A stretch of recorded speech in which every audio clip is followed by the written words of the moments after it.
రోజు నేను సిద్ధపడినటువంటి వాక్యం ఒకటి, నేను ఇప్పుడు దాకా సిద్ధపడిన వాక్యం ఒకటి.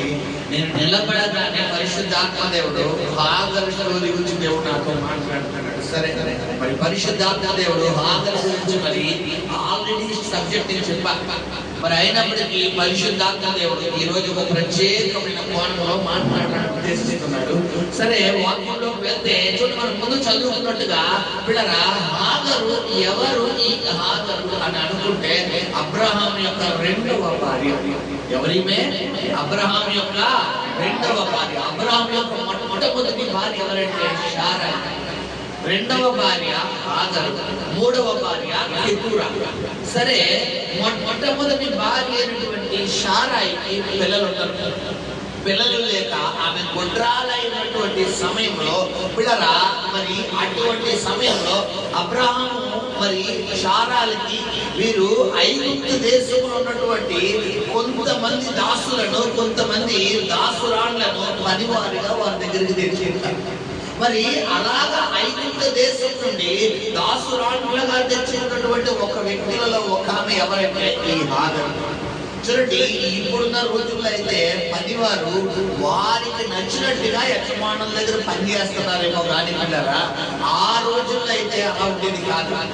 ఒక పనివాడు ఒక యజమానుడి కింద పని చేశాడు అంటే వాడు చనిపోయే వరకు ఎవరి దగ్గర పని చేయాలంటే యజమానుడి దగ్గర. ఇంకా వంశములు అనమాట, వారి తండ్రులు, వారి తల్లులు, వాళ్ళ పిల్లలు ఇక ఎవరి చేతి కింద ఉండాలంటే ఆ యజమానుల చేతి కిందే పని చేయాలి. హల్లెలూయా. సరే, ఇప్పుడు హాగరు పిల్లరా వారి తండ్రిని, వారి తల్లిని, వారి పుట్టింటిని, వారి కుటుంబ సభ్యులను, వారి దేశాన్ని అందరినీ వదిలేసి వచ్చి పిల్లరా ఎక్కడికి దాసురాట్లుగా వచ్చిందంటే అబ్రహాము శారాల దగ్గరికి దాసురాట్లుగా వచ్చింది. హల్లెలూయా. అయితే ఇలాంటి సమయంలో పిల్లరా మరి శారాయి దాసి అని ఎందుకు రాయబడిందంటే పిల్లరా, మరి సారాయి పని మనిషి. ఎవరు పని మనిషి? శారాయి పని మనిషి. సారాయి పని మనిషి అటువంటి ఈమెను పిల్లరా ఒకానొక సమయంలో ఈమె నిమిత్తము పిల్లరా మనకి దేవుడు బయలుపరిచినట్టయితే ఏమీ లేదు. శారా హాగరును పెళ్లి చేసుకొని బైబిల్లో దేవుడు చెప్పినట్టు లేదు. అయితే ఎవరు తొందరపడ్డారంటే అబ్రహాము మొదటి భార్య అయినటువంటి శారాయి తొందరపడి ఆమె ఏం చెప్తుందో చూడ, మనం చదువుకునేలా పిల్లరా 16వ అధ్యాయము ప్రారంభం చదువుకున్నాం ఒకసారి. అబ్రహాము భార్య అయిన శారాయి అతనికి పిల్లలు కనలేదు. ఆమెకు హాగరు అను ఐగుప్తురాలైన దాసి ఉండెను. కాగా శారాయి, ఇదిగో నేను పిల్లలు కనకుండా యెహోవా చేసి ఉన్నాడు, నీవు దయచేసి నా దాసితో పొమ్ము, ఒకవేళ ఆమె వలన నాకు సంతానము కలుగవచ్చునని అబ్రహాముతో చెప్పాడు. చూసారా, ఇప్పుడు ఎవరి ఇన్వాల్వ్మెంట్ లేకుండా ఎవరి వివాహం జరిగిపోయింది? సపోజ్ ఉదాహరణకు మన సంఘంలో యవ్వన కాలంలో వచ్చిన కుమార్తె ఎవరైనా ఉన్నారనుకోండి. ఇప్పుడు ఒక పెండ్లి కుమారుని తీసుకొచ్చి ఆ కుమార్తెకు వివాహం చెయ్యాలి అని అనుకున్నాం అనుకోండి, ముందు ఎవరు ఇన్వాల్వ్మెంట్ ఉండాలి? అక్కడ ఎవరు ఉండాలి? అర్థం కాదు. వారి తల్లిదండ్రులు ఇన్వాల్వ్మెంట్ ఉండాలి. ఇక్కడ హాగరు తల్లిదండ్రులు ఉన్నారా? లేరు. లేని పక్షాన వారి సంరక్షకులు, వారిని ఎవరైతే పెంచారో వారి ఇన్వాల్వ్మెంట్ ఉండాలి. వాళ్ళన్నా ఉన్నారా? లేరు. ఫైనల్ గా ఎవరి ఇన్వాల్వ్ అయి ఉండాలి?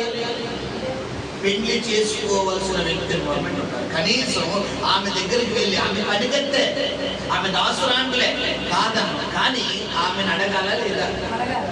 అడగాలే లేదా? ఇప్పుడు ఈ పెళ్లి నీకు ఇష్టమేనా? ఇప్పుడు పనమ్మాయి, ఈ పెళ్లి నీకు ఇష్టమేనా? నువ్వు అబ్రహాము గారిని వివాహం చేసుకుంటావా అని అడగాల లేదా?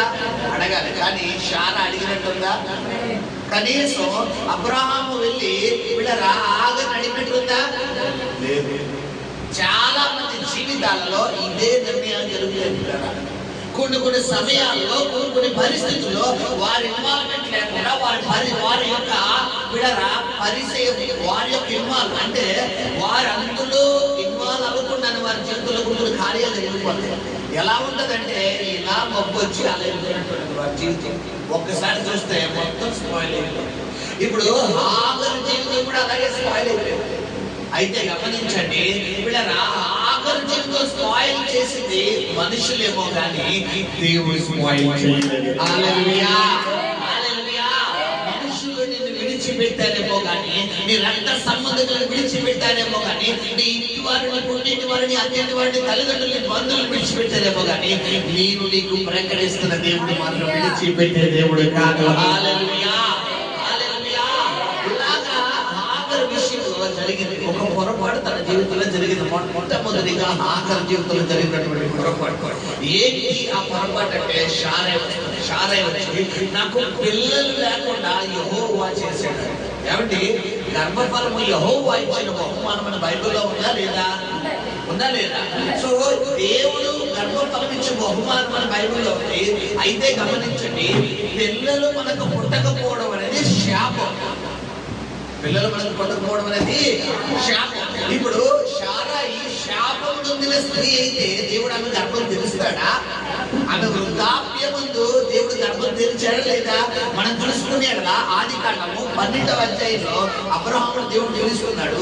వీళ్ళరా 13వ అధ్యాయంలో అబ్రహామును దేవుడు ఆశీర్వదిస్తున్నాడు. 15వ అధ్యాయంలో మనం చూసుకునే పిల్లరా అబ్రహాము యొక్క సంతానం కోసం దేవుడు మాట్లాడుతున్నాడు. మనం చూడండి సార్, ఆదికాండం 15వ అధ్యాయము వీళ్ళరా అక్కడ మనం చదువుకునే కదా 15వ అధ్యాయము 12వ వచ్చి చదువుకున్నాం. ప్రొద్దుగుంకపోయినప్పుడు అబ్రహాముకు గాఢ నిద్ర పట్టెను. భయంకరమైన కటిక చీకటి అతన్ని కమ్మగా ఆయన నీ సంతతి వారు తమది కాని పరదేశమందు నివసించు ఆ దేశము వారికి దాసులుగా ఉందురు. వారు 400 ఏళ్ళు వీరిని శ్రమ పెట్టుదురు. హల్లెలూయా. అప్పటికి అబ్రహాముకు పిల్లలు లేరు.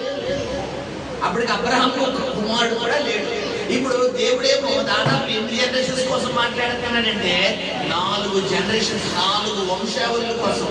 ఎలాగా 4 వంశావళులు అంటే ఇశ్రాయేలు ప్రజల గురించి దేవుడు మాట్లాడుతున్నాడు.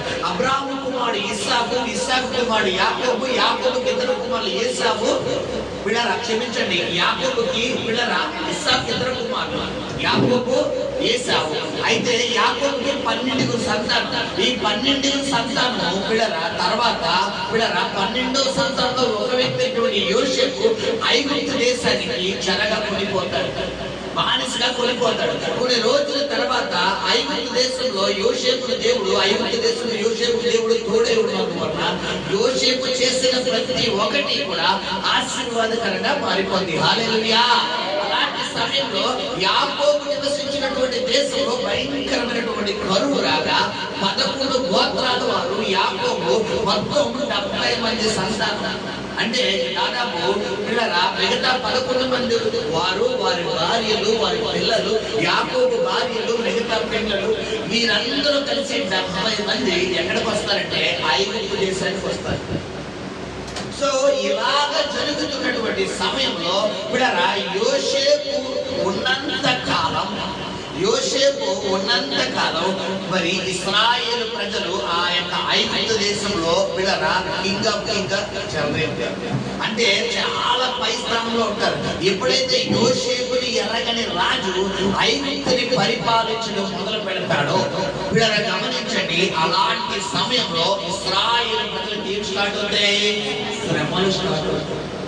సో ఇలాగా నీ ప్రజలు, నీ సంతతి వారు తమది కాని దేశమందు 400 ఏళ్ళు బానిసలుగా నివసిస్తారు అన్నారు. ఇప్పుడు ఇశ్రాయేలు ప్రజలు, యాకోబును దేవుడు ఇజ్రాయేలుగా మార్చాడు. ఆ ఇజ్రాయేలుకు 12 గోత్రాలు, ఆ 12 గోత్రాల నుంచి వచ్చిన ప్రజలే ఇజ్రాయేలు ప్రజలు. సో ఇప్పుడు అబ్రహాము సంతానమే కదా వీరందరూ. సో ఇప్పుడు గమనించండి, ఇదంతా ఎవరి ముందుగా చెప్తున్నారు? ఎవరు చెప్తున్నారు? దేవుడు చెప్తున్నాడు అబ్రహాము. ఎలా అంటే డైరెక్ట్ గా చెప్పలేదు, కళలో అంటారు. అతడికి ఒక కటిక చీకటి కమ్మిందంట. భయంకరమైనటువంటి కారు చీకటి కమ్మగా పిల్లరా అతను ఒక కళ వస్తుంది. ఆ కళలో దేవుడు మాట్లాడుతున్నాడు. హల్లెలూయా. ఆ మాటలు ఇప్పుడు మనం చదువుకున్నాం. నీ సంతతి వారు తమది కాని దేశంలో నివసిస్తున్నారు అన్నాడు. హల్లెలూయా. 15వ అధ్యాయంలో దేవుడు మాట్లాడుతున్నాడు. ఏమనంటే నీకు సంతానం ఇవ్వబోతున్నాను అని. 16వ అధ్యాయంలో అమ్మగారికి అన్నాడు. 15వ అధ్యాయంలో దేవుడు పిల్లరా దేవుడు మాట్లాడుతుంటే 16వ అధ్యాయంలో సాతానుడు ఎవరిని వాడేసుకున్నాడు? సారాయి వాడేసుకున్నాడు. చాలా మంది కుటుంబాలు వెళ్తుంది. దేవుడు భర్తను బలపరుస్తున్నాడు, భర్తను వాడుకుంటున్నాడు, భర్తను ఒక స్థాయిలో దేవుడు నిలబెడుతున్నాడంటే భార్య బలహీనం. భార్య అసలు సపోర్ట్ చేయదు. ఒక ప్రార్థనకు సపోర్ట్ చేయదు, ఒక వాక్యానికి సపోర్ట్ చేయదు, ఒక దేవుడితో సేవ చేయడానికి సపోర్ట్ చేయదు, ఒక దేవుడితో ఉండడానికి సపోర్ట్ చేయదు. ప్రార్థన చేయండి అవసరమైతే భార్య భర్తతో గొడవెట్టుకోవడానికైనా రెడీ తప్ప ఏం చేయడానికి రెడీ కాదు. ప్రార్థన చేయడానికి రెడీ చేయడం కొన్ని కుటుంబాల్లో భార్య ప్రార్థనలో ఎదుగుతుంది, వాక్యంలో ఎదుగుతుంది, దేవుళ్ళు ఎదుగుతుంది.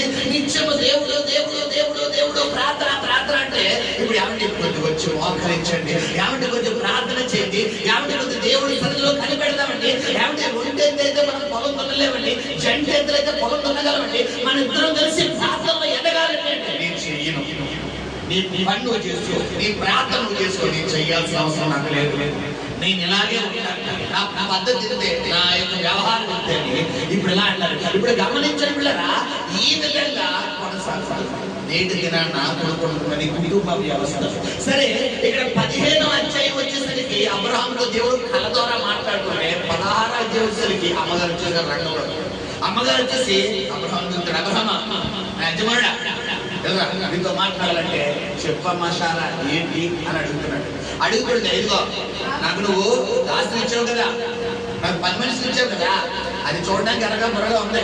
సరే దేవుడు ఎలాగో నాకు అనుభవం చూసేసాడు, ఇక నేను ముసలిదాన్ని అయిపోయాను, ఇక నాకు ఎలాగో పిల్లలు పడతారు. ఇదిగో దీంతో పోయి దీన్ని పెళ్లి చేసుకుంటే దీనికి సంతానం పడతారు. ఈ సంతానం ఎవరి సంతానం అవుతారు?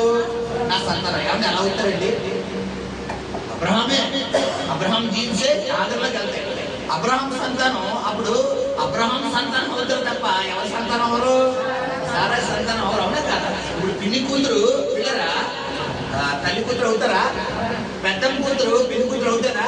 అవుతారా? అవుదా? ఎవరు? అది జస్ట్ చెప్పుకోవడానికి నా కూతురు నా కొడుకుని జస్ట్ మాట్లాడే తప్ప వచ్చినది కాదు. హల్లెలూయా. అయితే గమనించండి, ఇక్కడ శారా ఏం చెప్తుందంటే హాగరుతో చెప్తుంది, క్షమించండి అబ్రహాంతో చెప్తుంది, నీవు నా దాసి అయిన హాగరుతో పో.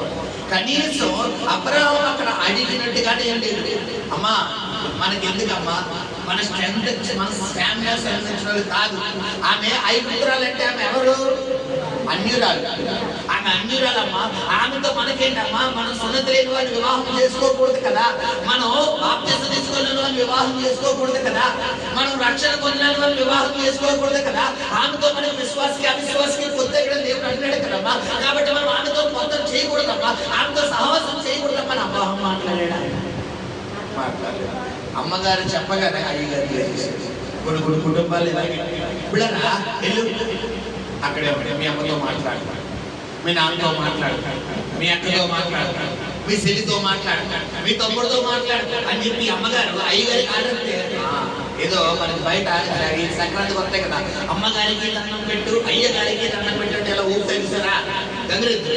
అలాగే కొన్ని కుటుంబాల్లో ఈ భార్యలు ఎవరి గ్రిప్పులో పెట్టుకుంటుంటే భర్తల గ్రిప్పులో పెట్టుకుంటారు. ఒకవేళ కనుక ఈయన కనుక మాటలేదు అనుకోండి, ఇప్పుడు ఈయనకి చిగిరి గరి కంతా ఏమైపోద్ది, నల్లని చిగిరి గరి వస్తుంది బయటికి.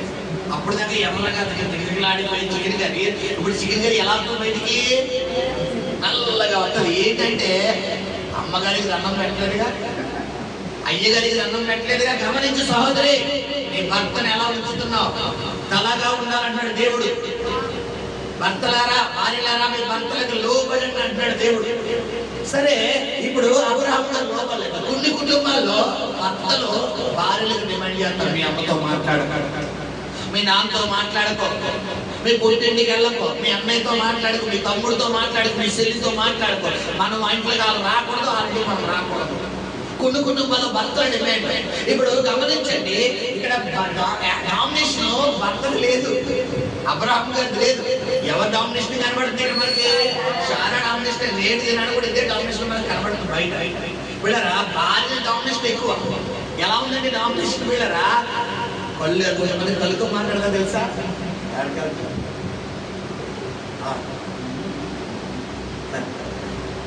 ఇది అంటే వీళ్ళు బయట ఎలా ఉంటుందండి పిల్లరా?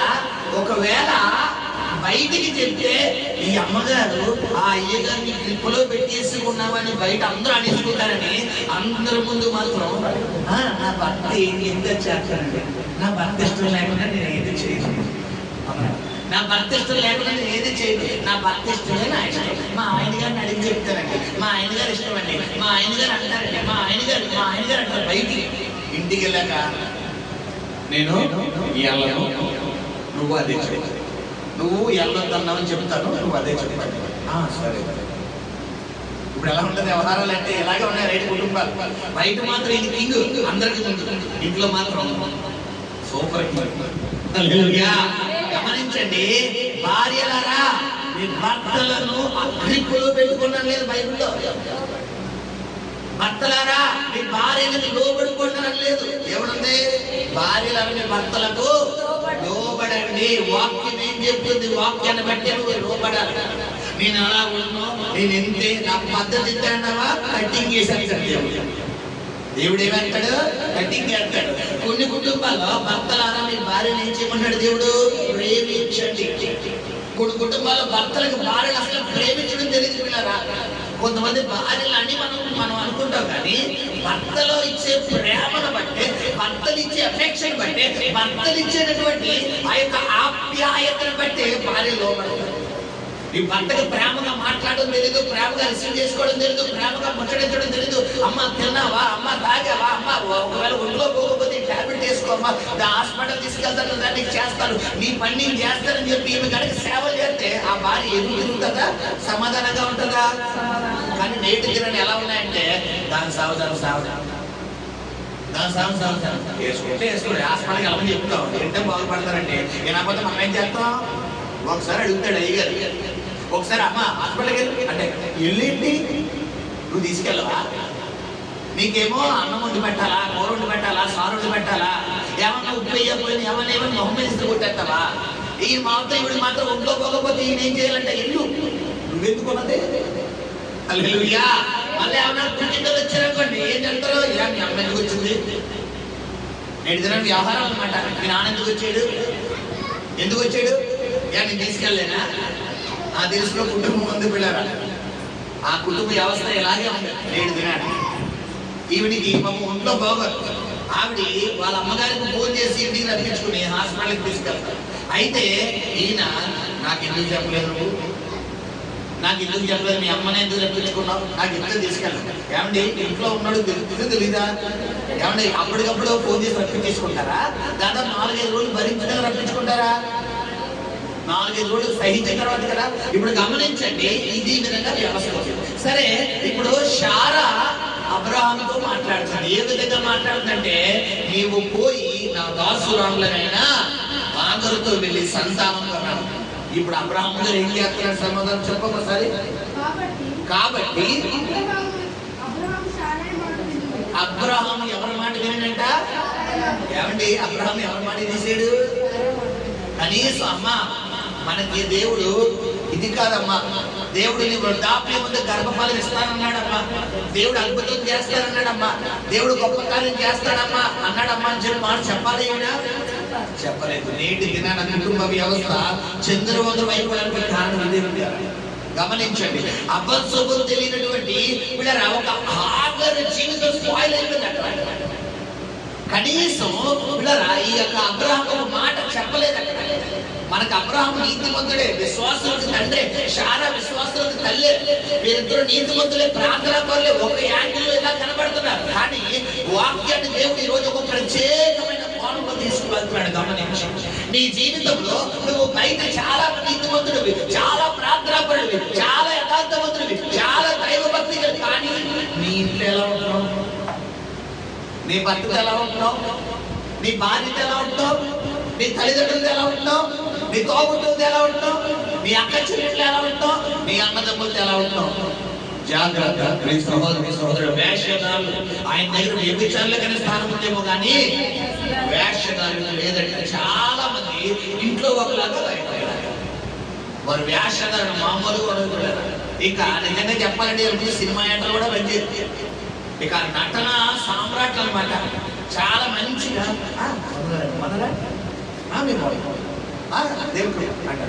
లోపల మాత్రం ఇంక చూసుకోండి, మామూలుగా వేసుకోవడం. సరే గమనించండి, ఇక్కడ షారాయి మాట అబ్రహాం వినేసి వెంటనే ఆమెతో వెళ్తున్నాడు. తర్వాత వివాహం చేసుకున్నాడు. తర్వాత గర్భఫలం వచ్చింది. ఈ విధంగా జరుగుతున్న కొన్ని రోజులకి ఆగరు ఇప్పుడు సంతానం. ఇప్పుడు ఆగరు ప్రెగ్నెంట్ అయిన తర్వాత పిల్లరా ఇప్పుడు ఎవరెవరిని చిన్న చూపు చూస్తున్నారంటే ఈ ఆగరు షారాన్ని చిన్న చూపు చూస్తున్నారంట. అక్కడ మనం చదువుకున్నాడు, చదువునా అక్కడ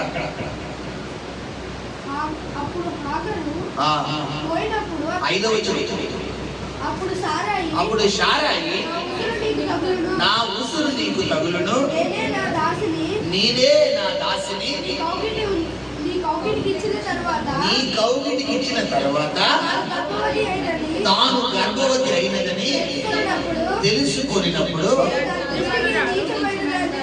హల్లెలూయా. అబ్రహాము గారు అడిగారా షారాయి అడిగిందా పెళ్లి చేసుకొని? మరి నా ఉసురు నీకు తగిలిందంటే ఏంటంటే అబ్రహాం గారికి అక్కడ అబ్రహాం వచ్చి షారా గారికి షారా నువ్వు ఎలాగో ముసలిదాన్ని అయిపోయావు కదా, నీ దగ్గర హాగర్ నాకు అమ్మాయి ఉంది కదా, ఆ అమ్మాయిని పెళ్లి చేసుకుందాం అనుకుంటున్నాను నేను. ఆ అమ్మాయి ద్వారా మన సంతానం పుడతారు కాబట్టి నువ్వు నాకు ఈ పెళ్లి ఒప్పుకో అని అబ్రహాం అడిగాడా? అడగలేదు. ఇప్పుడు షారా వచ్చి నా దాసి నా ఆగర్తో వివాహం చేసుకో, పెళ్లి చేసుకో, ఆమెతో పిల్లల కన్నా చెప్పింది. పొరపాటు ఎవరిది? షారా. ఇప్పుడు చక్కగా ఉన్న కాపురాన్ని సవతం తెచ్చుకుని ఇంట్లో పెట్టుకోండి. ఇప్పుడు సవతం తెచ్చుకుని అప్పుడు దాకా ఇప్పుడు పని మనిషే. ఇక్కడ విషయం ఏంటంటే ఆగరు కూడా థాట్ లేదు. ఆ థాట్ మాట ఉంది అక్కడ. ఆగరు కూడా థాట్. ఎందుకంటే వీళ్ళు యజమానులు. ఇప్పుడు అంబానీ ఉన్నాడు, అంబానీ కొడుకు అంబానీ ఉన్నారు, వారి కుమారుడు ఎవరైనా పేరు అనంత్ అంబానీ ఉన్నారు. సో ఇప్పుడు అపర కోటీశ్వరు వాళ్ళ ఇంట్లో పనులు పని మనుషులకు పిల్లరా వీళ్ళకు ఎదుగుతారా? చెప్పాలి. మనకి సినిమాల్లో కనపడతాయి తప్ప రియల్ స్టోరీలు జరుగుతాయంటే జరగవు. ఇప్పుడు కొన్ని ఈ యొక్క కోర్టులకు అధిపతి అయినటువంటి ఈ వ్యక్తులు కూడా పని మనుషులు ప్రేమిస్తారా? ఇప్పుడు వీళ్ళ స్టాండర్డ్ తగ్గట్టుగానే ఉంటారా లేదా? ఇప్పుడు ఒకవేళ అబ్రహాము తన స్టాండర్డ్ కి తగ్గట్టుగా చూసుకోవాలి. ఒకవేళ చేసుకునే ఉద్దేశం ఉంటే ఏమన్నా చేశాడా? First of all. రెండవది షారా చెబుతున్నప్పుడు క్వశ్చన్ అయ్యాడా? మూడవది ఇక్కడ ఆగరు కూడా అమ్మా నాకు ఈ వివాహం ఇష్టమని కానీ ఇష్టం లేదని కానీ నాకు ఇంటికి చేస్తున్నారని కానీ మీరు యజమానులు కదా నీకు పనికెత్తారు కదా లేకపోతే ఏమన్నా తేడా పడగలిగితే నాకు ఏంటి అమ్మాలి కానీ ఏమన్నా అడిగినట్టుందా? చేయలేదు. ముగ్గురికి పొరపాటు. అబ్రహాం పొరపాటు ఉంది, షారా పొరపాటు ఉంది, ఆగరు పొరపాటు ఉంది. సరే అన్నిటికన్నా ముఖ్యమైనటువంటి మొట్టమొదటి పొరపాటు ఎవరిదంటే షారా. ఈ షారా అయిపోయిన తర్వాత 6వ వచనానికి ఆమె గర్భవతి అవుతుంది. గర్భవతి అయిన తర్వాత ఇప్పుడు డైరెక్టర్ వచ్చి ఎవరితో మాట్లాడుతుంది సారా? అబ్రహాం. ఎవయో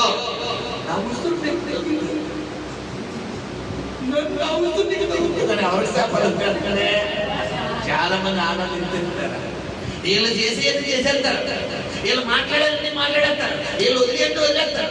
ఏమాత్రం వీళ్ళకి గుండెల్లో కొంచెం ములుగుచ్చుకున్నారు. నన్ను అన్నావు కదా, నన్ను అన్నాను, నన్ను అన్నావు, నువ్వు నన్ను అన్నావు. ఎన్ని కాకపోతే ఎవరన్నా గమనించండి. ఈవిడ 100 అనేస్తారైంది.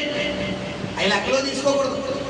ఈయన మాత్రం ఒక్క మాట అన్నాడు అనుకోండి, దీన్ని ఏమంటే ఇప్పుడు మీ తెర మీద వేసి అని పెద్ద స్క్రీన్తో ఏంటంటే విషయం వీళ్ళు అనేది ఎవరు అనకూడదు, భర్తలు అనకూడదు. సరే ఇప్పుడు అబ్రహాం గారు అక్కడ ఏమన్నా అన్నాడా? మనం ఏమన్నా అన్నాడా? ఎవరన్నారు ఎక్కడ? ఆగరు. పోనీ ఆగరితో వెళ్ళి మాట్లాడాలి కదా, ఆగరితో మాట్లాడుతుందా? ఎవరితో మాట్లాడుతుంది? నా ఉసురు నీకు తగిలేదు వదిలేసింది శాపం. రెండోది ఏమంటుంది? నేనే నా దాసిని నీ కౌగిటికి ఇచ్చిన తరువాత గర్భవతిని అయితేనని తెలుసుకొనినప్పుడు నేను దాని దృష్టికి నీచమైన అయితేనని నాకును నీకును. అంటే ఏమంటుంది? నీకు నాకు కట్టాంటుంది. 10 సంవత్సరాలకమ్మా, 90 సంవత్సరాలు నీకు నాకు కట్ట విడాకులు తీసుకున్నాడు. నడు కోటికి వెళ్దాం అని చెప్పి నాకు నీకు యెహోవా తీర్పు ఇచ్చుడు కాక ఎంత ఆవేశంతో మాట్లాడుతుందో. ఇదంతా గుర్తించుకుంది ఎవరు? సారాయే. కొన్ని కుటుంబాల్లో భార్యలే సమస్యలు గుర్తించుకుంటారు. ఈవిడ తగ్గడం తెలియదు, భర్తతో ఎలా ఉండాలో తెలియదు, భర్తతో ఎలా మాట్లాడాలో తెలియదు, అత్తమామతో ఎలా మాట్లాడాలో తెలియదు, ఆడబడులతో ఎలా మాట్లాడాలో తెలియదు, మరితలతో ఎలా మాట్లాడాలో తెలియదు, ఎంతవరకు తగ్గాలో తన స్థాయి ఏంటో, తన స్థాయికి తగ్గట్టుగా ఎలా ఉండాలో తెలియదు. కొన్ని కుటుంబాల్లో వీళ్ళ భర్తలో తన అత్తమామతో ఎలా ఉండాలో తెలియదు, తన యొక్క కుటుంబ సభ్యులతో ఎలా ఉండాలో తెలియదు, తన భార్యతో ఎలా ఉండాలో తెలియదు, తన యొక్క కుటుంబ సభ్యులతో ఎలా ఉండాలో తెలియదు. ఇప్పుడు ఈయనకి స్థాయికి తగ్గట్టుగా ఉండాలి. హల్లెలూయా. ఇక్కడ గమనిస్తే మనం ఆలోచిస్తే పిల్లరా శారాయి పొరపాటు అక్కడ కనబడుతుంది. మొట్టమొదటిగా నా ఉసురు నీకు తగులను వదులుతుంటే, రెండోది ఎలాగేంటంటే నీకు నాకు దేవుడు తీర్పు తీర్తాడు. మనం పరలోకి వెళ్ళిపోతాం కదా, దేవుడు తీర్పు తీర్తాడు. కంగారు పడకు, ఆయన దగ్గర అడుగుదాం అని చెప్పి రెండోది ఎలాగ ఇలాగ జరుగుతున్న సమయంలో తన చదువుకుందాం. అందుకు అబ్రహాము ఇదిగో నీ దాసి నీ చేతిలో ఉన్నది, నీ మనసు వచ్చినట్లు. చూసారా ఏమండి? ఎవరు అక్కడ బలి పశువు? బలి పశువు ఎవరు?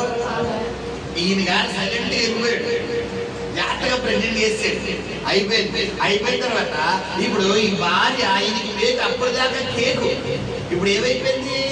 మేక అయిపోయింది. ఇప్పుడు గుచ్చుకుంటుంటే ఇదిగో నీ దగ్గర నువ్వు సంపుకుంటావో బతికించుకున్నావో నీ ఇష్టం, నీ ఇష్టం, నీ సాగు అని చెప్పి ఈయన ఏం చేస్తున్నాడు? సైడ్ అయిపోతున్నాడు. ఇప్పుడు సైలెంట్ అయిపోతే ఎవరు రంగప్రవేశం చేస్తున్నారు? సారాయి రంగప్రవేశం చేస్తున్నారు. ఏం చేస్తున్నారు? సారాయి దాన్ని శ్రమ పెట్టినందున తన యొద్ద నుండి ఆగరు పారిపోయిందట. హల్లెలూయా. ఏమైపోయింది బాబు? ఆగరు చక్కగా పనిచేసుకునేది. రోజు ఆ వచ్చిన జీతంతో ₹1 మీద ₹1 దాచుకునేది. చక్కగా హ్యాపీగా ఉండేది. తన స్టాండర్డ్ కి తగ్గ వివాహం చేసుకునేదేమో ఒకవేళ. అయితే గమనించండి, ఒక అద్భుతమైన మెసేజ్ దేవుడు ఇవ్వబోతున్నాడు ఈరోజు. సరే గమనించండి పిల్లరా, తన స్టాండర్డ్ కి తగ్గట్టు వివాహం చేసుకుందామనుకున్నటువంటి ఆఖరి ఆలోచనలన్నీ ఎవరు డిస్టర్బ్ చేసేసారు? శారాయి డిస్టర్బ్ చేసేసారు. శారాయి డిస్టర్బ్ చేసేసింది. తన పర్మిషన్ లేకుండా తన జీవితంలోకి శారాయి వచ్చేసింది, అబ్రహాంని పంపించేసింది. వీళ్ళిద్దరూ వచ్చేసి తన జీవితాన్ని డిస్టర్బ్ చేసేసారు. చాలా మంది యవ్వన కాలంలో ఏమంటారు? ప్రేమలో పడతారు. ఆ ప్రేమలో పడి పిల్లరా ఈ అమ్మాయి ఆ అబ్బాయి మనసు ఇచ్చేస్తుంది, ఆ అబ్బాయి ఈ అమ్మాయి మనసు ఇచ్చేస్తాడు. వీళ్ళిద్దరూ మనసులు కలిపేసుకుని మనసులు కాస్త శరీరాల్లో వెళ్ళిపోతుంది. వ్యవహారం కాకపోతే ఎక్కడి నుంచి ఎక్కడికి వెళ్ళిపోతుంది వ్యవహారం. వెళ్ళిపోయిన తర్వాత ఇప్పుడు కరెక్ట్ గా పెళ్లి వయసు వచ్చేసరికి ఈ అమ్మాయికి అప్పటికి 3 నెలలు 4 నెలలు ప్రెగ్నెంట్ వచ్చేస్తుంది పెళ్లి కాకపోతే. ఇప్పుడు ఈ అబ్బాయి ఇంట్లో చెప్పడానికి ఏమంటే వచ్చేస్తుంది? ప్రెస్టేజ్. ఏ కలిసినప్పుడు లేదా ప్రెస్టేజ్, తప్పు చేసినప్పుడు లేదా ప్రెస్టేజ్, తప్పు చేయలేనప్పుడు మాత్రం నువ్వు అంటే నా ప్రాణం నీదే తప్పించి ఎవరి కోసం ప్రేమించడం ఎవరో లేరు, నువ్వు నీకు నాకు అని అన్న డైలాగ్ వచ్చేస్తాయి. ఎప్పుడైతే ఈ అమ్మాయి కన్సీవ్ అయింది అని తెలుస్తుంది, ఇప్పుడు అయ్యి కలిగి చెమటలో పెట్టారు. అర్జునుడు ఎక్కడ తీసుకెళ్ళిపోతాడు? హాస్పిటల్ తీసుకెళ్ళిపోయి అపార్షన్ చేయించుకోండి. లేని పక్షాన ఈ వివాహం కనుక మా ఇంట్లో ఒప్పుకోరు అని ఇప్పుడు అయితే ఈ అబ్బాయి గారి జంపు లేదా ఆ అమ్మాయిని చంపు, ఈ రెండింటిలో ఏదో జరుగుతుంది నేటి వ్యవస్థ. ఇప్పుడు గమనించండి, అబ్రహాము అక్కడ శారాయి చెప్పినప్పుడు అమ్మా ఇది కరెక్టా కాదా నేను ప్రాంతంలో పెట్టుకుంటానని ఎవరు చెప్పాలి? అబ్రహాం చెప్పాలి. ఎందుకంటే అబ్రహాం ప్రార్థనా పరుడు. అనేక చోట్ల బలిపీఠాలు కడుతున్నాడు, అనేక చోట్ల దేవుడి సన్నిధిలో మొక్కుబడులు చేస్తాడు, ప్రార్థన చేస్తాడు. ఎక్కడ కూడా ఏం చేయలేదండి అబ్రహాము. బిడ్డరా దేవుడి సన్నిధిలో కనుక బిడ్డరా అక్కడ కనిపెట్టినట్టు లేదు. సరే చెయ్యి అన్నాడు. ఇప్పుడు కన్సీవ్ అయింది, ఆమె ప్రెగ్నెంట్ అయింది. ఇప్పుడు ప్రెగ్నెంట్ అయిన తర్వాత ఈవిడ వచ్చి అబ్రహాం గారికి క్లాస్ తీసుకుంటే, అబ్రహాం గారు నీ దాసి నీ దగ్గర ఉందమ్మా, నా మధ్యలో ఇన్వాల్వ్ చేయకు, నువ్వేదో వెళ్ళమంటే వెళ్ళాను, పెళ్లి చేసుకోమంటే చేసుకున్నాను, ఇదిగో ఆవిడ కూడా ఇక్కడ ఉంటాడు కాబట్టి నీ చేతికి అప్పగించేస్తున్నాను, నీకు ఏం చేసుకుంటావో చేసుకుంటే. ఈవిడ ఏం చేసిందంటే శారమ్మ గారు అప్పుడు దాకా వీళ్ళరా చక్కగా పని చేయించుకున్న ఈ ఆదరని ఇప్పుడు ఏసీ చోట మాంకర్ వేసి చేయమని, ఉతికిన బట్టలే పసాలు ఒకమని, తోమిన గిన్నె పసాలు తోమని, ఈ గిన్నె సరిగ్గా లేదు, ఈ బట్ట సరిగ్గా లేదు, ఈ మాకు సరిగ్గా లేదు అని తోసి చేయించడం వల్ల ఈ ఆదరికి ఏమైందంటే గవర్నమెంట్ అమ్మ బాబు ఇది నా మీద కక్ష సాధింపు చేస్తుంటే దీనికి నమస్కారం, దీని భర్తకు నమస్కారం, ఈ ఇంటికి నమస్కారం రా బాబు అని చెప్పి ఇప్పుడు ఏమైపోయింది, ఇప్పుడు పారిపోతే దేవుడు ఎవరితో మాట్లాడుతున్నాడు, ఆదరితో మాట్లాడుతున్నాడు. హల్లెలూయా. దేవుడు ఎలాంటి దేవుడు అంటే మనుషులందరూ నేను విడిచిపెట్టేచ్చేమో కానీ, మనుషులందరూ నీ పేరు చెడ్డదాన్ని వెళ్ళొచ్చేమో కానీ, మనుషులందరూ నిన్ను చెడ్డదాన్ని నిన్ను ఒకవేళ వెలివేస్తే నేనున్నాను కదా అని సరిదీసే దేవుడు. హల్లెలూయా, హల్లెలూయా. అందరూ వదిలేసినా కానీ యేసే విడిచిపెట్టే దేవుడే కాదు. హల్లెలూయా, హల్లెలూయా. యోహాను సువార్త 4:5 మనకి పిల్లరా మనం చూసుకుంటే కనుక చూడండి, మనకి ఇక్కడ సమరయ స్త్రీ కనబడుతుంది. ఏమంటే మంచినీళ్ళు పెట్టుకోవడానికి అయితే ఉదయం 6 గంటలకు వెళ్ళాలి, లేదా సాయంత్రం 6 గంటలకు వెళ్ళాలి. మధ్యాహ్నం 12 గంటలకు ఎవరైనా మధ్యాహ్నం మంచినీళ్ళు పెట్టుకోవడానికి వెళ్తారండి? వెళ్తారా? ఇప్పుడు మనం పల్లెటూరులో మధ్యాహ్నం 4 గంటలకు వెళ్తారు, లేదా ఉదయం 11 గంటలకు వెళ్తారు, లేదా ఉదయం 9 గంటలకు వెళ్తారు. అందరికీ ఒకే టైం. ఊర్లో 7 గంటలకు వెళ్తారు, 12 గంటలకు కూడా ఎక్కడ వెళ్తారంటే ఎక్కడే. ఇప్పుడు ఆ రోజుల్లో కుళాయిలు లేవు కాబట్టి ఈవిడ 8 గంటలకు వెళ్తుందంటే 12 గంటలకు నీళ్లు తోడుకోవడం ఎక్కడికెళ్తే ఆ బావి దగ్గరికి వెళ్తుంది, యాకోబు బావి దగ్గర. ఈ యొక్క సమరయ స్త్రీ యాకోబు దగ్గరికి వెళ్తుంటే అదే టైంకి యేసు ప్రభువు వారు కూడా యాకోబు బావి దగ్గరికి వచ్చాడు. పైగా ఆయనతో పాటు ఉన్న శిష్యులను ఈయన ఏం చెప్తున్నాడంటే, నాకు ఆకలి వేస్తుందిరా పిల్లలు అని అనగానే, అవునా ప్రభు ఇక్కడే ఉండేది, ఈ బావి దగ్గర కూర్చో, నీడగా ఉంటుంది, చల్లగా ఉంటుంది, ఇక్కడ కూర్చో, మేము ఊర్లోకి వెళ్ళి సమరయ పట్టణం ఊర్లోకి వెళ్ళి నీ కోసం ఆహారం తీసుకొస్తామని 12 మంది కట్టుకొని వెళ్ళిపోయారు. ఇందుకు విషయం ఏంటంటే 12 మందిని పంపించింది ఎవరు? యేసయ్య. ఎందుకంటే అక్కడ మరి కొద్ది సేపట్లో ఏ ఆత్మను దేవుడు రక్షించబోతున్నాడంటే సమరయ స్త్రీని రక్షించబోతున్నాడు. ఈ సమరయ స్త్రీ వ్యభిచారం. ఇప్పుడు ఈ వ్యభిచార వృత్తిలో ఉన్నటువంటి ఆలోచనలు తలపులు ఎలా ఉంటాయంటే, ఏ పురుషుని చూసినా తప్పు తీసుకోవాలి, ఏ పరాయి పురుషుని చూసినా వారి కామ కోరికలు తీర్చుకోవాలి. ఇప్పుడు ఒకవేళ ఈ సమరయ స్త్రీని కనుక ఈ పురుషులైనటువంటి 12 మంది అపోస్తలుల్లో 12 మంది శిష్యుల్లో ఒకరు చూసినా వీరు టెంప్ట్ అయిపోతారు. ఒకవేళ ఈ సమరయ స్త్రీ 12 మందిలో ఏ ఒక్కరిని చూసినా, ఒకవేళ పేతురు గారికి కండ్లో గిన్నెలు ఉన్నాయనుకోండి, లేదంటే ఆంధ్రయ్య గారి కండ్ల గిన్నెలు ఉన్నాయనుకోండి, తోమ గారి కండ్ల గిన్నెలు ఉన్నాయనుకోండి, యోహాను గారు తెల్లగా బుర్రగా ఉన్నారనుకోండి, ఇప్పుడు ఇవి ఎవరు మాట్లాడేది, వీళ్ళు మాట్లాడారు. ఇప్పుడు మళ్ళీ ఎవరు ఇంట్లో దిగారు, ఎవరికి వచ్చేస్తాయి, శిష్యుల్లోకి వచ్చేస్తాయి. మళ్ళీ ఇప్పుడు విడుదల పరిస్థితి తీయాలి కాబట్టి తలకే పొట్లన్నీ ఎందుకురా బాబు అని చెప్పి ముందుగానే ఎవరు పంపించేసాడు, ఆయన శిష్యులు పంపించేసాడు. ఇప్పుడు ఒక్కగానే ఒక్క దేవుడు ఎవరైనా యేసయ్య. హల్లెలూయా. ఆయన పాపాన్ని చంపడానికి వచ్చాడు తప్ప పాపాన్ని లోపలికి రప్పించుకోవడానికి రాలేదు. హల్లెలూయా. ఆమె దగ్గరికి వస్తాడమ్మా, నాకు దాహంగా ఉందమ్మా, నీళ్ళు ఇవ్వమంటాడు. వెంటనే ఆ వెంటనే, అయ్యా మీ నుంచి నీళ్ళు తాగువాడు, అయ్యా ఈ నీళ్లు మీరేమో యూదులయ్యా, మీరేమో సమరయ స్త్రీలు, మీ నుంచి నీళ్ళు మీరు ఎలా తాగుతారయ్యా అంటే, అమ్మా ఇప్పుడు మటుకు నాకు నీళ్ళు ఇవి, అయితే మీ నుంచి నీళ్ళు తాగితే మరి ఎన్నడూ తట్టుకోండి అంటే ఈవిడ అనుకుంటది, అమ్మయ్యా పోలే ఈయన ఏదో మంచిగా చెప్తున్నాడు, ఆ నీళ్ళు ఏదో నాకు ఇస్తే నేను తాగితే ఇంకా ఎప్పుడు ఈ యొక్క ఊరి దగ్గరికి వచ్చి నువ్వు దగ్గర రోజు వచ్చి బావితో చేరుకోవాల్సిన అవసరం ఉండదు, ఈ శాంతో తీర్చుకోవాల్సిన అవసరం ఉండదు, ఈ కొండతో పోయాల్సిన అవసరం ఉండదు, కాబట్టి ఆ నీళ్ళు ఏదో నాకు ఇచ్చేవయ్యా అంటే, అమ్మా నీకు నీళ్ళు ఇస్తాను కానీ నువ్వు వెళ్ళి నీ పెన్మిడిని తీసుకోవాలి, నీ భర్త తీసుకురా అమ్మ అంటే, నాకు పెళ్లి అవ్వలేదయ్యా అంటే, అవునా అమ్మ నీకు పెళ్లి అవ్వలేదు నిజమే, కానీ నీకు 5 భర్తలు అమ్మ అంటాడు. నీకు పెళ్లి అవ్వలేదు కానీ 5 భర్తలు, ఇప్పుడు ఉన్నాడు కదా నీ భర్త కాదంటాడు. ఈ వెంటనే శివుడు పొగలొచ్చాడు, ఇదేంటి నా బయట మొత్తం చెప్పేస్తున్నాడు, అవును కదా, నాకు 5 అక్రమ సంబంధం ఉంది కదా, ఇప్పుడు ఉన్నోడుతో కూడా నాకు సంబంధం ఉంది కదా, నాకు 6 సంబంధం ఉంది, నాకు నిజంగా పెళ్ళి అవ్వకుండానే బయటికి చాలా పరిశుద్ధంగా కానిస్తూ లోపల అక్రమ సంబంధాలు పెట్టుకున్నాడు కదా, నా డేటా అంతా నింపేస్తున్నాడు అని చెప్పి ఈవిడి నిజంగా నువ్వు మెస్ అయ్యా. హల్లెలూయా. ఇదంతా జరిగిన తర్వాత ఇప్పుడు ఇదే టైంకి ఎవరు వచ్చారు? లోపల శిష్యులు వచ్చారు. ప్రభువా నా ఆకలి అన్నావు కదా, బిర్యానీ తీసుకొచ్చారు ప్రభా, తిన్నాం ప్రభా అని చెప్పి శిష్యులు అందరూ కూర్చుంటే నా కడుపు ఎండిపోయిందిరా అబ్బాయి అన్నాడు. హల్లెలూయా. సరే గమనించండి, ఇదంతా ఎందుకు చెప్తున్నానంటే అక్కడ కూడా సమరయ స్త్రీని ఊరందరూ వదిలేస్తారు. అవునా కదా? అందరూ వదిలేస్తారు కాబట్టి ఆవిడ 8 గంటల వరకు నీళ్ళు చేదుకోవడానికి 12 గంటలకి. ఒకవేళ అందరూ కనుక ఉన్న టైం ఉదయం 6 గంటలు సాయంత్రం 6 గంటలకి చేదుకోవడానికి బాగా దగ్గరికి వెళ్తే అందరూ సుడుకోవడం వాళ్ళు ఏమేస్తారు?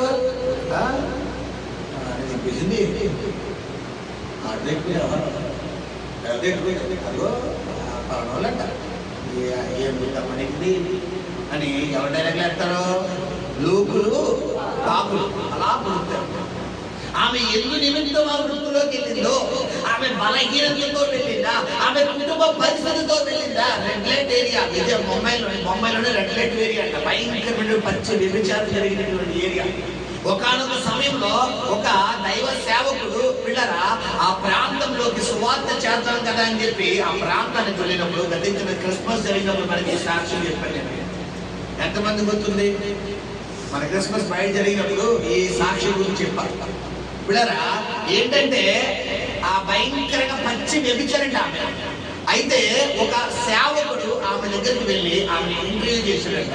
అమ్మా, నువ్వు ఎంత భయంకరంగా పచ్చి వ్యభిచారం చేస్తున్నావు కదా, నీ శరీరం దేవుని ఆలయం అని దేవుని వాక్యం తెలియపడుతుంది, నువ్వు నీ శరీరాన్ని నువ్వు తప్పు చేస్తున్నావు అమ్మా, ఇది కరెక్ట్ కాదని చెప్తుంటే ఆవిడ బయోడేటా మొత్తం చెప్పేసరికి సేవకుడు కంట్రోల్ వచ్చింది. వెంటనే యేసయ్య గురించి సువార్త చేసిన తర్వాత ఆమె పాపపు జీవితం నుంచి బయటకు వచ్చింది. హల్లెలూయా. ఏంటంటే ఆమె తండ్రి భయంకరమైనటువంటి పేద అనమాట, చాలా పేదోళ్ళు. ఒక పూట ఉంటే ఒక పూట లేని పరిస్థితి. ఆమె తండ్రికి దాదాపు 5 కుమార్తెలు. ఈమె పెద్ద, మిగతా 4 కూడా సరైన భవిష్యత్తు లేదు. అయితే ఈమె కొద్ది గొప్ప చదువుకుంటుంది.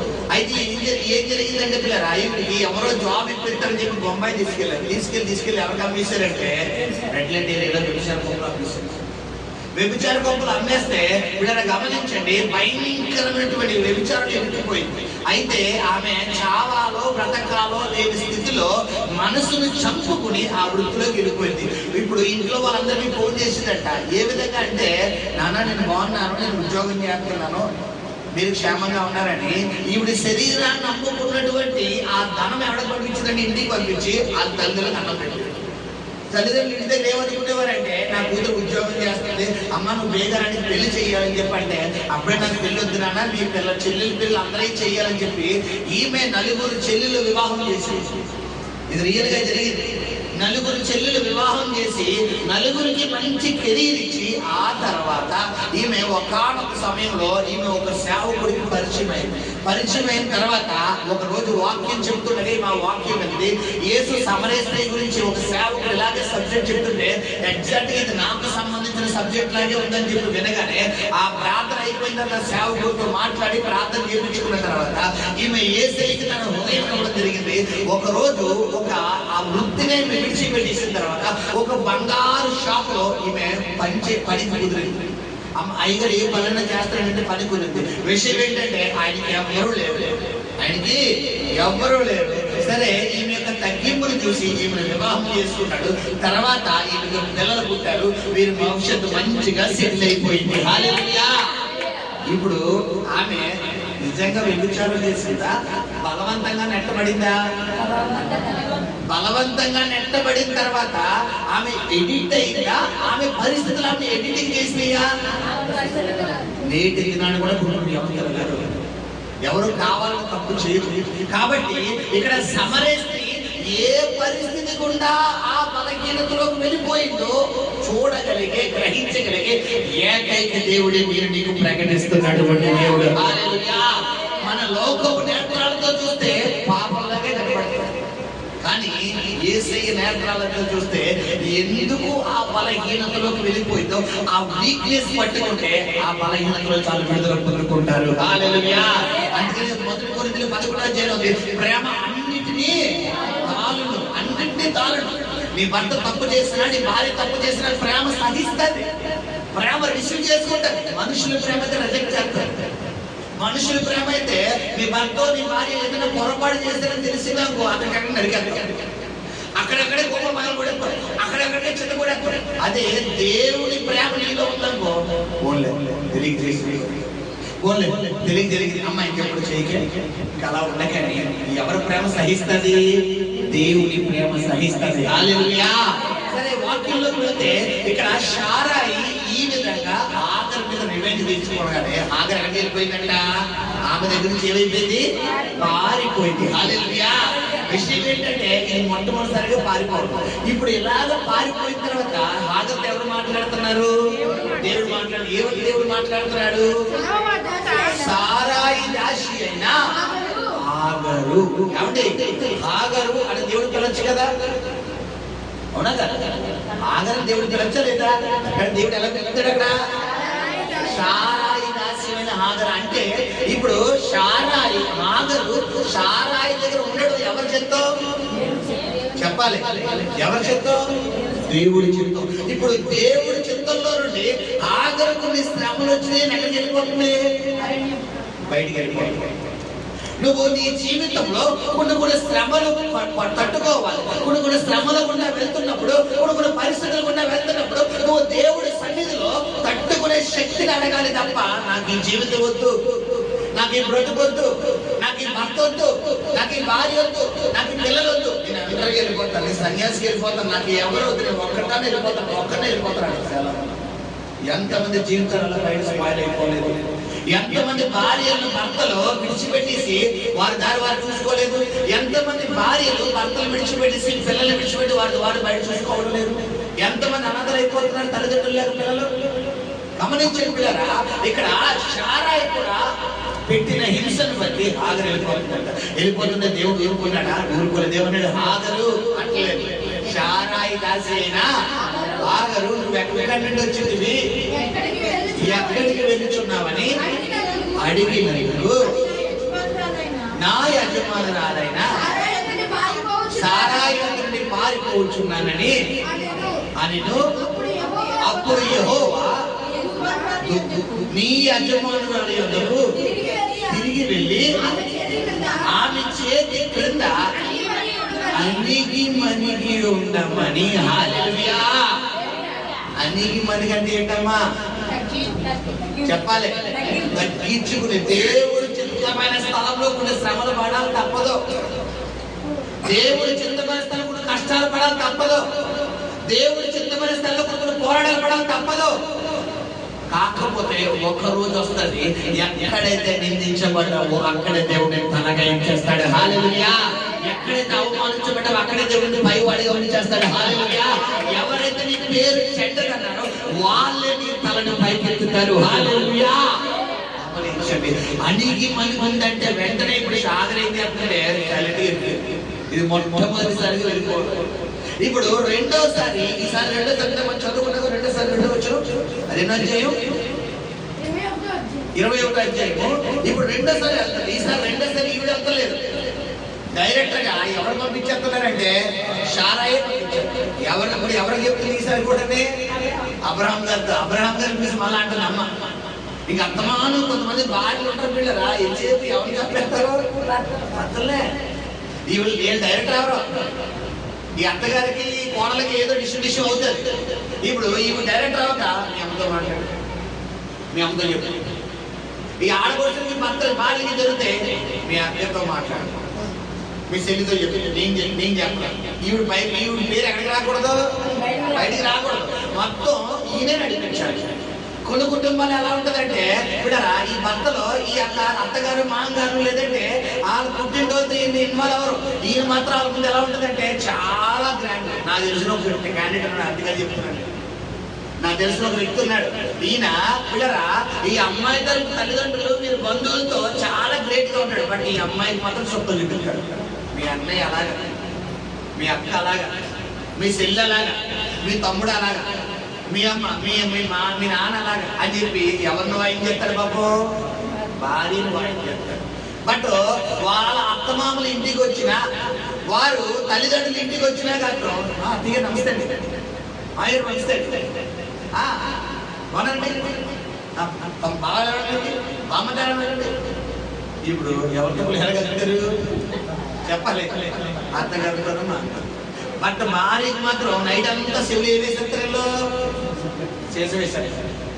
ఎంతమంది మన సొసైటీలో చూడలేదండి, గమనించండి. వేషధారులారా ఆ యొక్క తొలగిపోతున్నాడు దేవుడు. నువ్వు దేవుడి దగ్గర అందరి దగ్గర ఒకలాగే ఉండు, రెండు తలంపులు కలిగి ఉండకంటున్నాడు దేవుడు. హల్లెలూయా. ఇప్పుడు కూడా షారా అంటే ఎవరు తీసారి కూడా మళ్ళీ అబ్రహాంకు శీర్షించేస్తుంది. హల్లెలూయా. మళ్ళీ అంటుంది రంగంలో మళ్ళీ చదువు ఉన్నాడు. అప్పుడు అబ్రహాముకు తల్లి 10వ 21 ఈ దాసిని దీని కుమారుడిని వెళ్ళగొట్టుము. ఈ దాసి కుమారుడు నా కుమారుడైన ఇస్సాకుతో వారసుడై ఉండడని అబ్రహాముతో కనెను. అతని కుమారుని బట్టి ఇప్పుడు బాధపడుతున్నాడు. అదేంటి 14 సంవత్సరాలు 15 సంవత్సరాలు వచ్చినప్పటికే ఎవరికి ఇస్మాయిల్కి ఇస్సాకి ఎన్ని సంవత్సరాలు? దాదాపు 13-14 సంవత్సరాలు తేడా. ఇప్పుడు ఎదిగి వచ్చేసాడు. రేపు మాపో మన భాష చెప్పండి, ఆడపిల్ల అయితే పుష్పతి అయిపోతుంది. ఇప్పుడు ఒక 4 సంవత్సరాలు వస్తే ఎవరి కాలంలోకి వచ్చేస్తారు? ఇస్మాయిల్ యవ్వన కాలంలోకి వచ్చేస్తాడు. ఇప్పుడు యవ్వన కాలంలోకి వచ్చేసినటువంటి దశలో ఇప్పుడు షారా ఏమంటుంది? ఈ దాసిని తన కొడుకుని నా ఇంటి నుండి వెళ్ళగొట్టాడు. 14 సంవత్సరాలు. ఇప్పుడు అబ్రహాం ఏం కలుగుతుంది? బాధ కలుగుతుంది. అబ్రహాం ఏమన్నాడు? ఇప్పుడు చదువున్నాడు. అయితే దేవుడు ఈ చిన్నవాడిని బట్టి నీ దాసిని బట్టి నువ్వు దుఃఖపడద్దు. సారా నీతో చెప్పు ప్రతి విషయంలో. హల్లెలూయా. దేవుడు కూడా ఇక్కడ కొంచెం ఎవరికి సపోర్ట్గా ఉన్నారు? సారాకే. హల్లెలూయా. నాకు వదిలిన చాలా ఆశ్చర్యం కలుగుతుంది. ఇదేంటి అని. విషయం ఏంటంటే ఇదంతా ఎవరు నడిపిస్తారు వెనకాలండి? చెప్పాలి. కర్త కర్మ క్రియ ఎవరు? దేవుడే. నీ జీవితంలో ఏం చెయ్యాలన్నా, ఏం జరగాలన్నా, ఏం జరగకూడదన్నా, ఎవరు నీ జీవితంలోకి రావాలన్నా, ఎవరు నీ జీవితంలో వెళ్ళిపోవాలన్నా, ఎవరు నీతో ఉండాలన్నా, ఎవరి నుంచి దూరం వెళ్ళిపోవాలన్నా, ఎవరు నీకు తోడుగా ఉండాలని, ఎవరి నుంచి పక్కకి వెళ్ళిపోవాలన్నా ఎవరి గవర్నమెంట్ ఉంటుంది? కట్టుటకు నాటుటకు పెళ్ళగించటకు అనేది ప్రతి దానికి సమయం కలదు అన్నాడు. హల్లెలూయా. ప్రతిదీ నీ జీవితంలో యెహోవా చిత్తము లేకుండా జరగదు. హల్లెలూయా. కాబట్టి ఇలా ఎందుకు చేసావని అడగకూడదు, ఇలా చెయ్యని చెప్పకూడదు, ఇలా జరిగితే బాగున్నాను. చాలా మంది అంటారు, అయ్యో ఏంటి అనవసరంగా అడుగు, నీకేం తెలుసు? అనవసరం ఏంటి? ఆయన చెప్తూ ఏదో ఉంది, ఆయన ఏదో చేయబోతున్నాడు. యోనా దేవుడు అడగలమన్నాడు, వినేవాడు. అయ్యగారు అడగలేరు. ఫైనల్ గా ఎవరు విజయం పొందారు? యోనయే దేవుడా? యోన పొందాడా? చెప్పాలి. ఫైనల్ గా విజయం ఎవరు పొందారు? యోనయే దేవుడా? దేవుడే. 3 దెబ్బలు తెప్పి 3 సిరువులు తాగించి ముందే ఇదంటే అయ్యగారు చక్కగా హ్యాపీగా దమ్ బిర్యానీ తినేసి వెళ్ళిపోయి. కానీ 3 రోజులు ఏ బిర్యానీ తినేసాడు? తిమింగలం కడుపులో తినేసాడు తనకిద్దరుగా. దాదాపు తరిచి దగ్గరకు వచ్చేసిన తర్వాత సముద్రంలో ఏం స్టార్ట్ అయింది? చెప్పాలి. తుఫాను స్టార్ట్ అయింది. వాడు ముందుకెళ్దో ఎటు వెళ్ళలేకుండా మధ్యలో స్టక్ అయిపోయింది వాడ. ఇలాంటి సమయంలో ఇప్పుడు దేవుడు ఎవరిని వాడుకుంటాడంటే శాపను వాడు. అమ్మ తిమింగలో వెళ్ళి నా కుమారుడిని యోనాని అక్కడ సముద్రంలో వేసామని వాళ్ళకి ప్రేరేపించారు. వాళ్ళు వచ్చి సముద్రంలోకి వేసేస్తున్నారు. కాబట్టి నువ్వేం చేస్తావంటే కరెక్ట్గా యోనాన్ని ఎలా వేస్తావు? నోరు తీసుకొచ్చు. కరెక్ట్గా ఎందులో పడాలి? ఏమాత్రం నీటిలో అటు ఇటు పడకూడదు నా కొడుకు, నీ నోట్లో పడాలి. వాడికి ఏం కాకూడదు. వాడికి 3 రోజులు సుఖం చూపించాలి. ఎలాంటి సుఖాలు అంటే వాడికి అన్నం పెట్టాలి. వాడికి నీళ్ళు ఇవ్వకు, వాడికి పచ్చి నీళ్ళు ఇవ్వకు, వాడికి సూర్యుడే చూపించుకో, చంద్రుడే చూపించుకో, ఆకాశం చూపించుకో, ఏం చూపించుకో. వాడు లోపల ఎలా ఉంటారంటే చూడండి, యోన గ్రంథంలో మనం చూస్తే నేను పాతాళ గర్భం నుండి నేను నీకు మొర పెడతానని అంటున్నాడు. అంటే దాదాపు ఎక్కడిదాకా వెళ్ళొచ్చేసాడు యోన? పాతాళం ఎక్కడిదాకా వెళ్ళొచ్చాడు? చావు అంచుల దాకా వెళ్ళొచ్చేసాడు. ఇప్పుడు గమనించండి, చావు అంచుల దాకా కొని తెచ్చుకుంది ఎవరమ్మా? యోనయ్య దేవుడా? యోనయ్య. ఇప్పుడు సమయం మనం చేసింది కూడా అంతే. దేవుడు చెప్పిన మనం చెయ్యం, దేవుడు ఎలా మన స్థానానికి మనం వెళ్ళాం, దేవుడు జీవించమన్నట్టుగా మనం జీవించాం, దేవుడు చెప్పినట్టుగా మనం మనకు నచ్చినట్టుగా మనకు ఇష్టమైన వ్యక్తులతోనే మాట్లాడతాం, మనకి ఇష్టమైన జీవితమే జీవిస్తాం, మనకు అనిపించినట్టుగానే జీవిస్తాం. అంతా చేసేసుకున్న తర్వాత దేవుడు నాకు ఏం చేశాడు, ఏం జరిగిందమ్మా? దేవుడు అంతమాన దేవుడు దేవుడు దేవుడు దేవుడు ప్రార్థన ప్రార్థన వాక్యం వాక్యం ఉపవాసాలు ఉపవాసాలు. ఏం జరిగింది? ఏం జరిగింది? నువ్వేం చేసావు? నువ్వు దేవుడి చిత్తం చేసావా, నీ చిత్తం చేసుకున్నావా? యోన దేవుడి చిత్తం చేయలేదు, కానీ ఫైనల్ గా యోనాను ఎక్కడికి పంపించాడు దేవుడి చిత్తం? హల్లెలూయా. యోన ఎక్కడికి వెళ్ళడం దేవుడి చిత్తం? నువ్వు నీ పట్ల కూడా దేవుడి చిత్తం జరగడమే దేవుడి ప్లానింగ్. హల్లెలూయా. నీ పట్ల దేవుడి చిత్తం జరగడానికి దేవుడు ఎలాంటి నిర్ణయాలనే తీసుకుంటాడు. ఇప్పుడు అబ్రహామును ఆశీర్వదించడం అనేది ఎవరి చిత్తం? దేవుడి చిత్తం. కాబట్టి దేవుడు ఎలా ఇన్వాల్వ్ చేశాడంటే, ఆగర్ ఇన్వాల్వ్మెంట్ లేకపోయినా, షారా ఇన్వాల్వ్మెంట్ లేకపోయినా, వీళ్ళని గమనించండి, అబ్రహాం ఇన్వాల్వ్మెంట్ లేకపోయినా దేవుడే వివాహాన్ని ఒప్పించాడు, దేవుడే ఆమె గర్భం తెరిచాడు, దేవుడే ఆ షారా ఆమెను ఒత్తిడి చేశాడు, దేవుడే ఆమెను అక్కడి నుంచి తల్లి తరిమేసేందుకు పంపించాడు. దేవుడే మళ్ళీ ఎవరితో మాట్లాడుతున్నాడు? ఆగర్తో మాట్లాడి మళ్ళా రివర్స్ పంపిస్తున్నాడు. ఈసారి 14 సంవత్సరాల తర్వాత మళ్ళా దేవుడు ఎవరిని గెలుస్తున్నాడు చెప్పాలి? షారాయిని గెలుస్తున్నాడు. షారాయిని గెలి ఇది నీ దాసి దాని కుమారుడు నాకు వారసుడు కాదు, కాబట్టి నువ్వేం చేస్తావంటే ఈ దాసిని దీని కుమారుడిని వెళ్ళగొట్టాడు. ఇప్పుడు వీళ్ళ దగ్గర నుంచి వెళ్ళిపోవడం కూడా ఎవరు చెప్తావు? దేవుడు చెప్తాడు. ఎందుకంటే దేవుడు వాగ్దానము ఎవరి ద్వారా నెరవేరుస్తానని చెప్పాడు? ఇస్సాకు కుమారుడైనటువంటి షారాయి కుమారుడైన ఇస్సాకు వలనైనదే వాగ్దానము నెరవేర్చాడు. ఇప్పుడు దేవుడు